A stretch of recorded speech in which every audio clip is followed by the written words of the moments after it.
Madaling ma-inlove sa taong maganda, gwapo, o matalino.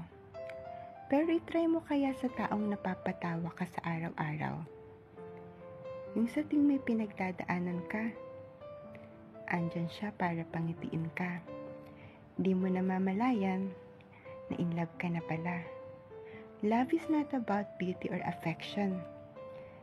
It's about happiness. Kaya sana next time pag nagmahal ka, piliin mo kung saan ka magiging masaya.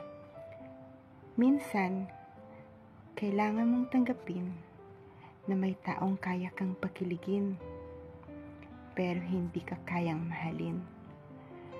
Kaya wag kang magmahal ng taong may sabit. Para next time, hindi ka mapakapit.